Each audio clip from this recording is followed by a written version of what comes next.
अचानक ही साहिल के दाहिने हाथ से खून निकलने लगा था, जिसके बाद सब उसे अस्पताल लेकर भागे, जहां पर उसका इलाज किया जा रहा था। पर एक चीज अजीब हुई थी। जब साहिल वेदा के पास से गुजरा था, तब वेदा को एक तेज जलने की गंध आई थी। वेदा को वहां पर कोई एंटिटी नहीं दिखाई दे रही थी, ना कोई आत्मा, ना कोई रूह, बस जलने की बदबू। खैर, साहिल बिल्कुल ठीक हो गया था और उसे घर वापस ले आया गया। वो अपने कमरे में आराम कर रहा था। वेदा आर्यन को छत पर लेकर गए। छत पर आते ही वेदा ने पूछा, आर्यन, तुम्हें क्या लगता है ये सब क्यों हो रहा है? ना तो मुझे कोई आत्मा दिखाई दे रही है और ना ही ये पोसेस है किसी चीज से। जिस पर आर्यन आगे आया और बोला, सर, मुझे तो लगता है कि यहाँ पर कोई एंटिटी है ही नहीं। वेदा ने आर्यन को बीच में टोका और कहा, आर्यन, ये शिमला क्या था ना, तो मुझे तुम सारी डिटेल्स बताओ। तुम्हें इसके घर वालों से क्या क्या पता चला?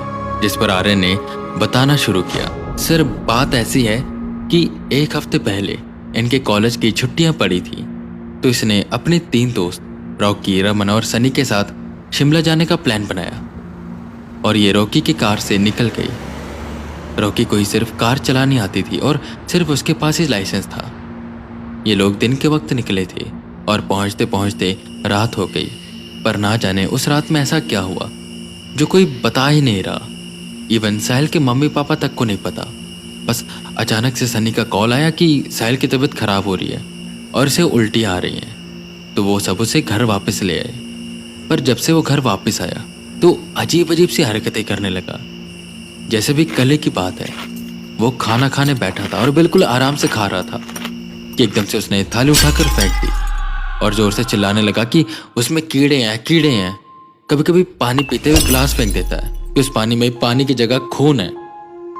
सर, ज्यादातर वो डरा रहता है और रात में यहाँ वहाँ टहलते हुए किसी से बातें करता है।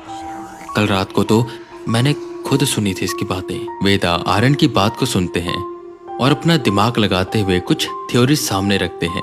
आर्यन, हो सकता है कि रात को ये सब कहीं रुके हों, मे बी जंगल के बीच, जहां पर इनसे कोई गलती हो गई हो। शायद ये कहीं जाकर किसी पेड़ के नीचे हल्के हो गए होंगे, तो वहां से कोई स्पिरिट इनके पीछे पड़ गई होगी। पर यही तो बात है ना, मुझे स्पिरिट ही नहीं दिख रही। ऐसा भी हो सकता है कि कोई जादू टोना हो गया हो सकता है इन्होंने किसी चीज पर पैर रख दिया हो। पर बात वहीं पर आकर खत्म होती है ना कि कोई आत्मा होनी चाहिए। मुझे कोई आत्मा दिखाई नहीं दे रही। अच्छा आर्यन, मैंने कहा था कि इसके दोस्तों को बुलाना, क्या तुमने बुलाया नहीं? जिस पर आर्यन घड़ी की ओर देखता है और कहता है, सर, 5 तो बजने वाले हैं। मैंने उनको कहा था कि 5 बजे आ जाना, शायद आते ही होंगे। और हाँ सर, मैंने उनको वो गाड़ी लाने को भी कहा है। कि तभी उन्हें नीचे गाड़ी के रुकने की आवाज सुनाई थी। शायद वो सब आ गए थे। इतना सोच आर्यन और वेदा नीचे गए। वेदा और आर्यन उन तीनों को अच्छे से देख रहे थे, जो डरे सहमे बस सोफे पर बैठे हुए थे और एक दूसरे की तरफ देख रहे थे। वेदा को देख वो खड़े हुए, जिस पर वेदा उन्हें बैठने का इशारा करते हैं और सामने लगे सोफे पर खुद बैठते हैं।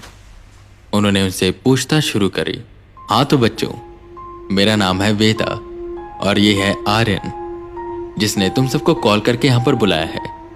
हम दोनों पैरानॉर्मल एक्सपर्ट हैं और साहिल को बचाने आए हैं, पर हमें पता नहीं चल रहा कि उसके साथ हुआ क्या है।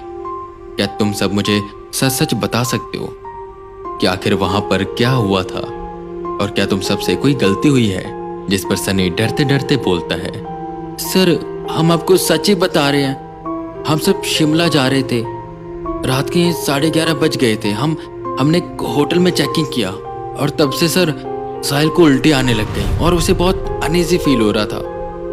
वो थोड़ा डरा हुआ भी था, तो हम उसे वापस घर ले आए और इससे ज्यादा हमें कुछ भी नहीं पता सर। वेदा इतना तो समझ गए थे कि ये झूठ है। उन्होंने उन तीनों की आंखों में देखा तो रॉकी उनसे नजरें चुरा रहा था, जैसे मानो कुछ छुपा रहा हो। वेदा ने धीरे से आर्यन के कान में कहा, आर्यन सुनो, हम इन सबको अलग अलग कमरे में लेकर जाते हैं और इनसे अलग अलग बात करते हैं। तुम ऐसा करो, वहां पर टेप रिकॉर्डर रख दो, क्योंकि मुझे लगता है कि इन तीनों की स्टेटमेंट्स अलग जाएंगी। आर्यन ने हामी भरी और सबसे पहले वो रमन को एक कमरे में लेकर गए। रमन काफी सहमा हुआ था, जिस पर वेदा ने पूछा, देखो रमन, डरने की जरूरत नहीं है, तुम बस मुझे सच सच बता दो कि वहां पर हुआ क्या था। रमन ने भी सेम वही बात कही जो सनी ने कही थी। ऐसा लग रहा था कि वो तीनों अच्छी तैयारी के साथ आए हैं। खैर, दूसरा नंबर रॉकी का था। रॉकी आया। वेदा ने सेम सवाल पूछा। रॉकी ने सेम जवाब दिया, पर वेदा ने यहां पर एक चालाकी चली और कहा, पर रमन तो मुझे कुछ और ही बता रहा था। मतलब तुम मुझसे झूठ बोल रहे हो? जरूर तुमने ही कुछ किया होगा फिर। आर्यन, एक काम करो, इसको लेके चलो साहिल के सामने, सब कुछ सच सच उगलेगा ये। जिस पर रॉकी पूरी तरह से डर गया और सच बताने लगा। सर नहीं, मैंने कुछ नहीं किया, ये जो हुआ है साहिल और सनी के बीच में हुआ है। बस हमें जैसा सनी ने बोलने को कहा बस वैसा ही बोल रहे हैं। आर्यन भी वेदा को मान गया। उनको उन्हीं की जाल में फंसा कर वेदा ने सच निकलवा लिया था। अच्छा, तो तुम हमें सच बताओ कि वहां पर हुआ क्या था, और मैं तुम्हें इतनी गारंटी देता हूं कि मैं तुम्हारा नाम नहीं लूंगा और तुम्हें बचा लूंगा। चलो बताना शुरू करो। जिस पर रॉकी यहाँ वहां देखते हुए बोला, सर प्लीज ये बात तो उसके मम्मी पापा या हमारे मम्मी पापा को मत बताइएगा। ये सुन आर्यन और वेदा दोनों हैरान हुए। रॉकी ने अपनी बात आगे बढ़ाई। दरअसल हम 4 लोग नहीं 6 लोग गए थे सर।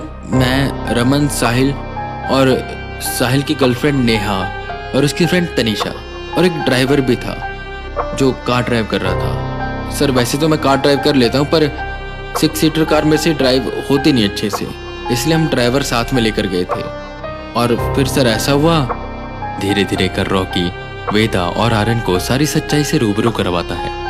और ये सच्चाई सुनने के बाद वेदा और आर्यन की आंखें बड़ी हो जाती हैं।